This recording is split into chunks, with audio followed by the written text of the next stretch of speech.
বেশি থাকে তাদের, উন্নয়ন হয় তাদের যারা আঙ্গুল ফুলে কলা গাছ হতে পারে তাদের, উন্নয়ন হয় তাদের যারা দুর্নীতি করে দেশের টাকা বিদেশে নিয়ে সুইস ব্যাংকে ব্যাংক ব্যালেন্স করতে পারে, উন্নতি হয় তাদের।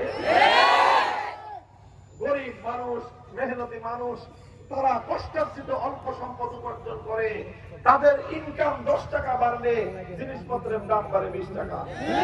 দৌড়ায় পারে না। বলবেন হুজুর উপায় কি? একটাই উপায়, একটাই উপায়। মুফতি আমজাদ হোসেন আশরাফি আজ কৃষ্ণনগর ইউনিয়নকে যেমনি ভাবে একটি সন্ত্রাসের জনপদ থেকে শান্তির জনপদে পরিণত করেছেন, চ্যালেঞ্জ করেছেন তিনি ওপেন ময়দানে দাঁড়িয়ে। 1 টাকার দুর্নীতির অভিযোগ কেউ করেন, আমি তার দায়িত্বশীল হিসেবে বলছি, যদি প্রমাণ করতে পারেন 4 বছর ইউনিয়ন পরিষদ পরিচালনা করতে গিয়ে 1 টাকার দুর্নীতি করেছে, সে এখানে নমিনেশন পাবে না, আমিও আমার দলের নেতৃত্বে থাকবো না।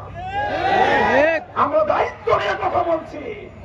ইনশাআল্লাহ এই বাংলাদেশের মানুষের ভাগ্যের যদি পরিবর্তন করতে চান, আমার দেশের 18 কোটি মানুষ, 36 কোটি মেহনতের হাত, এই দেশ বিশ্ব দরবারে মাথা উঁচু করা উন্নয়নের রোল মডেল হতে পারে যদি আমরা রাষ্ট্রকে দুর্নীতি মুক্ত করতে পারি, রাষ্ট্রকে যদি আমরা বৈষম্য মুক্ত করতে পারি। সংগ্রামী সাথী ও বন্ধুগণ, আমরা একটা প্রতীক নিয়েছি, রিকশা মার্কা। আমরা প্রতীক নিয়েছি রিকশা মার্কা।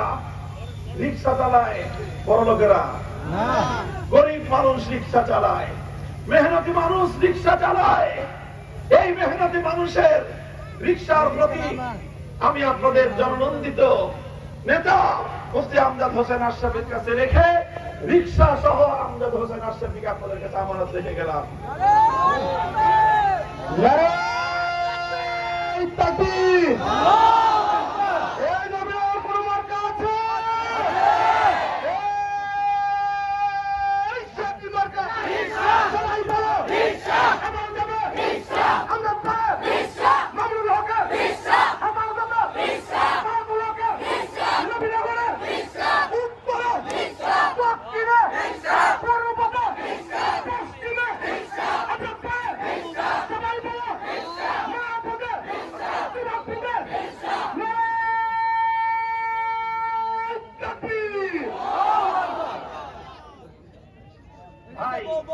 আমরা রিকশা প্রতীক কেন নিলাম?